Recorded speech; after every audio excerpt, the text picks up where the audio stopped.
To our YouTube channel স্বাগতম জনাইছো আমাৰ চেনেললৈ আৰু ভিডিও এটা আজি আৰম্ভ কৰিম বুলি ভাবিছো কাৰণ এইকেদিন ব্যস্ততাৰ কাৰণে ভিডিও আপলোড কৰা হোৱা নাই আৰু আমি ফ্ৰাইডে আহিলো মাহাতৰ ঘৰৰ পৰা গুৱাহাটীৰ পৰা আমি ফ্ৰাইডে আহিলো আৰু এতিয়া বৰ্তমান আমি আছো ৰঙিয়াৰ ঘৰত আৰু ব্যস্ততাৰ কাৰণে এইকেদিন মানে ভিডিও বনোৱা হোৱা নাই কাৰণ ইয়াতে সবখিনি অকলে কৰিব লাগে ছোৱালীক আৰু ঘৰৰ যেহেতু আমি নাছিলো দুদিনমান ঘৰো অকন সাফ-চিকুণ কৰিব লগা আছিল সো আমি আজি এতিয়া আছো ৰঙিয়াত অলপমান বজাৰ কৰি আহিলো বস্তু অকন আছিল ছোৱালী ভাগ আনিবলে সো ছোৱালীয়ে কাপোৰ দলিয়াই আছে ছোৱালী ব্যস্ত পুৰা কাম কৰাত থুনো হাই গৈ দিয়া হাই নাই পুৰা বিজি দিনটো ইটো হিটো তাইৰ কাম কৰি থাকুতে যায় ইয়া দেখিছে নে কাপোৰবোৰ ধুনিয়াকে জাপি থৈ দিছিলো বিছনাত আৰু যেহেতু অলপমান খুজ দিব পৰা হৈছে সো উৎপাতটো অলপমান বাঢ়িছে এইখিনি সময়ত হয় একচুয়ালি আৰু তাইও নিজৰ কামত ব্যস্ত মানে কাপোৰবোৰ গুটে বিছনাৰ পৰা দলিয়াইছে এয়া দেখিছে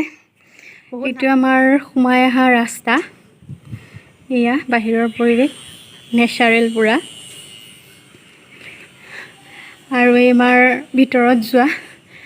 ভিতৰত সোমাই এখন মেইন দুৱাৰ এইটো আমাৰ বাহিৰৰ ঘৰৰ পৰিৱেশ আৰু এই ঘৰৰ সন্মুখতে এইটো গোপাল মন্দিৰ আছে ৰাতিপুৱা উঠি গোপাল মন্দিৰ দৰ্শন হয় সো খুব ভাল লাগে আৰু ইয়াতে মাঘৰ মাহত খুব ডাঙৰ সভা হয় তিনিদিনীয়া পৰিয়াৰ সময় আৰু ছোৱালীজনী গা পা ধুই আজৰি হৈছে ইয়া গা পা ধুই ইয়াতে আজৰি হৈছে আৰু এতিয়া আমি বনাম লাঞ্চ ঠিক আছে আৰু আজি লাঞ্চত বনাম পনীৰ স্পেশাল আৰু এই পনীৰটো মই অলপ বেলেগ ধৰণে বনাও কেনেকৈ বনাও বাৰু দেখাম আপোনাক আৰু এনেকৈ বনালে নিশ্চয় খাই ভাল পায় সো হেনেকৈ বনাম আৰু ঢেকীয়া ভাজি আৰু কি বনাও চাম বাৰু ঠিক আছে ভিডিওটো চাই থাকিব দিনৰ আগত ভাবি লৈছো অকমান আম খাই লওঁ যেহেতু আমৰ বতৰ শেষ হ'ব আৰু আম খাই খুবেই ভাল পাওঁ আৰু মিষ্টাৰো আম খাই খুব ভাল পায় সো আৰু খাই ভাবি লৈছো আম গতে খাই লওঁ তাৰপিছত আমি লাঞ্চ ৰেডি কৰিম ঠিক আছে আমটো ধুনীয়াকৈ ধুই লৈছোঁ আৰু এতিয়া কাটি লওঁ আম খাই কোনে কোনে ভাল পায় ধুনীয়াকৈ কমেণ্ট কৰি জনাবলৈ নাপাহৰিব কিন্তু ছোৱালীজনীয়ে ফল খাবলৈ খুব টান পায় তাই আম নাখায় হয়তো পিছলৈকে খাব কিন্তু বৰ্তমান তাই আম চাম খাবলৈ ইমান এটা ভাল নাপায় আৰু সেইকাৰণে আমি দুজনে খাওঁ আমখিনি বাকলিখিনি এৰুৱাই লৈছোঁ আম খাবলৈ বহি গৈছোঁ এইফালে এখেতে খোৱাত ব্যস্ত পুৰা মজা ন একদম প্ৰিয় বস্তু ইমানলে আমাৰ ছোৱালীজনী নাখায় আম এতিয়া মই পনীৰ বনাবলৈ ৰেডি কৰিছোঁ আৰু পনীৰ বনাওঁতে কি যোগাৰখিনি লাগিব এয়া মই আপোনালোকক দেখাই দিছোঁ এয়া পনীৰ লগতে আলু লৈ লৈছোঁ দুটা এই দুটা মই বইল কৰি লৈছোঁ আলুটো নিদিবও পাৰে দিলে কিন্তু সোৱাদটো ভাল লাগে সেইকাৰণে মই আলুটো দুটা বইল কৰি দিছোঁ আৰু এয়া লৈছোঁ বিলাহী এয়া লৈছোঁ পিঁয়াজ আৰু এয়া আদা নহৰু আৰু এয়া 3টা জলকীয়া আৰু এই সামগ্ৰীখিনিৰে মই এতিয়া বনাম পনীৰটো আৰু পনীৰটোত কি মছলা দিওঁ সেইটো মই বনাওঁতে দেখাই যাম চাই থাকিব প্ৰথমতে এই আদা নহৰু জলকীয়া লগতে দুটা ইলাইচি দি কিনে মই পেষ্ট বনাই লওঁ কেৰাহীটো বহাই লৈছোঁ কেৰাহীটো গৰম হৈছে আৰু ইয়াতে অকমান তেল প্ৰথমতে দি লৈছোঁ এয়া তেল গৰম হৈ গৈছে আৰু এতিয়া ইয়াতে আমি বিলাহী আৰু পিঁয়াজ যিখিনি কাটি লৈছিলোঁ এইখিনি প্ৰথমতে অকণ ফ্ৰাই কৰি ল'ম আৰু ফ্ৰাই কৰি লৈ পুৰা ফ্ৰাইও হ'ব নালাগে অকমান আধা ফ্ৰাই কৰি কিনে সেইখিনি আমি মিক্সিত দি ল'ম তেতিয়া বস্তুটো খাবলৈ বেছি সোৱাদ লাগে বিলাহী আৰু পিঁয়াজখন অকমান ফ্ৰাই কৰি লৈছোঁ ফ্ৰাই হৈ গৈছে এতিয়া এইখিনি মিক্সিত গ্ৰাইণ্ড কৰি লওঁ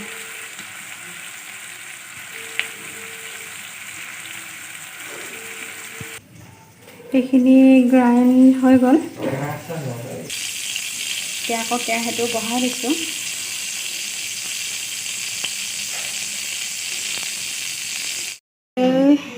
তেল দি দিছোঁ তেলকণ গৰম হোৱাৰ পিছত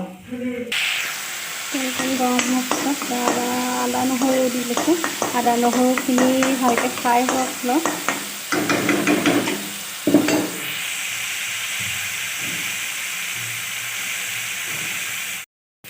ইয়াতে আদা নহৰু দিয়াৰ পিছত আলুটো অলপমান ইয়াৰ আদা নহৰুটোৰ লগতে ফ্ৰাই কৰি লৈছোঁ। তাৰপিছত ইয়াতে দিম হালধি গুড়ি অলপমান,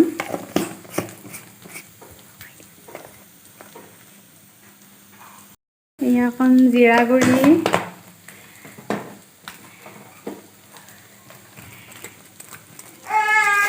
আৰু এয়া পনীৰ মছলা,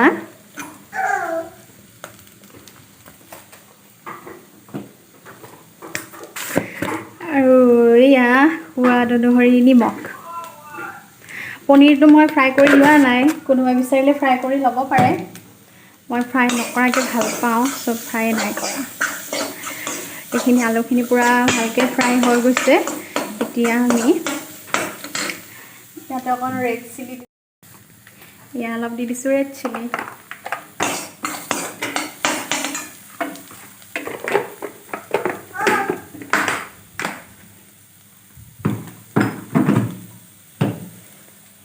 ইয়াতে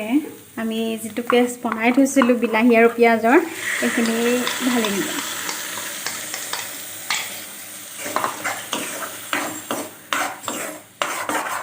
বেছি সময় নালাগে আৰু সোনকালে হৈ যায়, যিহেতু মই আলু বইল কৰি লৈছোঁ আৰু বিলাহী আৰু পিঁয়াজখনো ফ্ৰাই কৰি পেষ্ট কৰি লোৱা হৈছিলে, তো বেছি টাইম নালাগে। ইয়াতে মই পনীৰকণো দি দিলোঁ।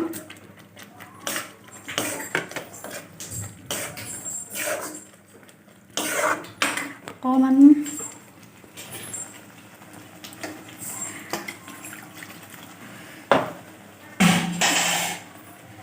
পানী অলপ দি দিছোঁ। ধনিয়া ছটিয়াই দিছোঁ, ধনিয়া দিলে গোন্ধটো ভাল লাগে। অকণমান উতলিব লাগিব বস্তুটো, প্ৰায় 5 মিনিটৰ ভিতৰত হৈ যাব। এইখিনি আমি অকণমান উতলিবলৈ দিওঁ, ঢাকন এখন দি দিওঁ। আৰু এয়া পনীৰে দি ইয়াতে 2 চামুচ মই ঘিউ অকণ দি দিছোঁ, ভাল লাগে ঘিউ দিলে সোৱাদটো। চ' ৰেডি হৈ গ'ল, বেছি সময় নালাগে, ঠিকে সহজ আৰু খাবলৈ খুব সোৱাদ, আৰু ৰুটিৰ লগত খাবলৈও খুব টেষ্টি লাগে। এবাৰ আপোনালোকেও ট্ৰাই কৰি চাব মোৰ এই ৰেচিপিটো, আৰু কেনেকুৱা পালে জনাব। দুপৰীয়াৰ সাজ খাই বৈ আজৰি হ'লোঁ। আজি কি ক'ম বুলি কৈছিলোঁ ন, কি বনাম ক'ম, সেইকাৰণে কৈ দিছোঁ বাৰু, এনে নক'লোঁ হয়। দাইল বনাইছিলোঁ, ঢেকীয়া বনাইছিলোঁ, আৰু পনীৰ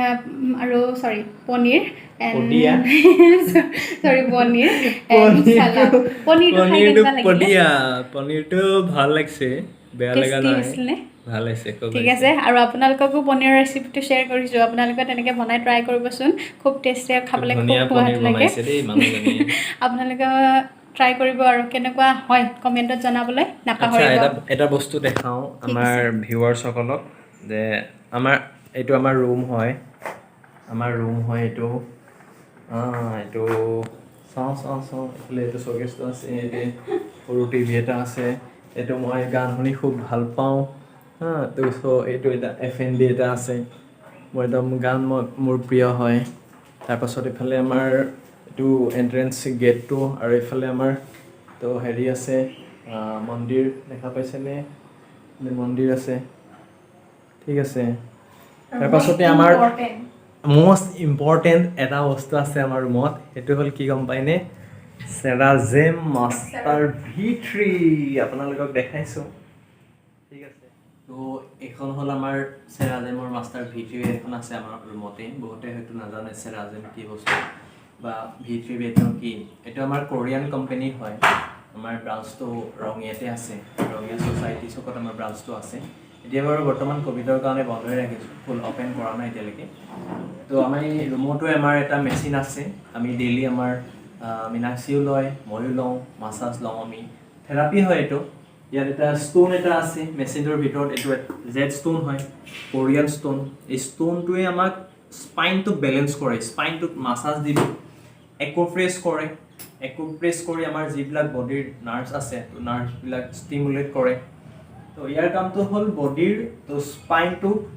বেলেঞ্চৰ ৰখা, স্পাইনটোক বেলেঞ্চৰ ৰাখে। স্পাইন মানে হ'ল ৰাজহাড়, জানে চবেই, স্পাইনটোক বেলেঞ্চৰ ৰাখে, আৰু আমাৰ স্পাইনৰ পৰা গোটেই অংগবিলাক আমাৰ কানেক্টেড আছে নাৰ্ভ চিষ্টেমটো তো গোটেই আমাৰ ওলাই গৈছে গতিকে গোটেই নাৰ্ভ চিষ্টেমটো এক্টিভেট কৰি ৰাখিবৰ কাৰণে আমি প্ৰথম বস্তুটো হ'ল আমি স্পাইনটো সদায় কেয়াৰ ল'ব লাগে আৰু এইটোৰ কাৰণে বৰ্তমানলৈকে তো আমি এই বস্তুটো ইউজ কৰি আছোঁ আৰু আজি ভালেমান দিন কেইবাবছৰ মই মেডিচিন ইউজ কৰা নাই মোৰ বহুত গেষ্ট্ৰিক আছিলে মোৰ কিবা কিবি প্ৰব্লেম আছিলে কঁকাল বিষ চিষ হৈ থাকে কেতিয়াবা তো চাইকেলৰ পৰা পৰিছিলোঁ আগতে কিন্তু থেৰাপিটো ইউজ কৰাৰ পাছত এইখিনি এতিয়া বৰ্তমান নৰ্মেল আছোঁ ঠিক আছে আজি বিশেষ নকওঁ আমাৰ চেৰাজিমৰ বিষয়ে বা মাষ্টাৰ V3 বিষয়ে বহুত মানুহে জানে চেৰাজিম বহুতে জনা হৈছে আৰু আমাৰো ইউটিউব চেনেলৰ মেক্সিমাম ভিউৱাৰ্ছে গম পাইছে চেৰাজিমৰ বিষয়ে বা V3খনৰ বিষয়ে গম পায় কিন্তু ইয়াৰ টেকন'লজিবিলাকৰ বিষয়ে বা ইয়াত কেনেকৈ থেৰাপি ইউজ কৰোঁ কি কি থেৰাপি আছে এইখিনিৰ ওপৰত আমি নেক্সট এটা ভিডিঅ' বনাম আপোনালোকলৈ ভালকৈ আগবঢ়াম গোটেই ডিটেইলছখিনি ক'ম আজি এইখিনি কথা নকওঁ ঠিক আছে হ'ব লাষ্টত অকণমান গানৰ কলিয়েদি তো মোৰ ষ্টপ কৰিম ঠিক আছে আজি ভিডিঅ'টো ইমানতে শেষ কৰিম ঠিক আছে কাৰণ বিহু গানহে গাই দিখোলৈ এৰিব নোৱাৰো জাজিলৈ এৰিব নোৱাৰো দিখোলৈ এৰিব নোৱাৰো জাজিলৈ এৰিব নোৱাৰো মৰম এৰিব নোৱাৰো মৰিব নোৱাৰো হ'ব ঠিক আছে লাষ্ট গানৰ কলি ঠিক আছে পাছত ভালকে এইটো গান ফুল গান গাই দিম পাছত ঠিক আছে অ'কে চ' আজিৰ এই ভিডিঅ'টো ইয়াতে সামৰিছোঁ গানটো কেনেকুৱা লাগিলে এণ্ড প্ৰডাক্টটো যিটো দেখুৱালে বহুতে জানে হয়তো আৰু নজনা মানুহে হয়তো আজি জানিলে আৰু প্ৰডাক্টটোৰ বিষয়ে আমি এদিন এক্সট্ৰাকৈ ভিডিঅ' বনাম প্ৰেক্টিকেলি এইটো দেখুৱাম কেনেকৈ থেৰাপি লোৱা হয় তাত কি কি ফাংচন আছে সেইটোৰ ওপৰতো আপোনালোকক দেখুৱাম আৰু আজিৰ ভিডিঅ'টো ইয়াতে সামৰিছোঁ ভিডিঅ'টো চাই কেনেকুৱা বোলে জনাবলৈ নাপাহৰিব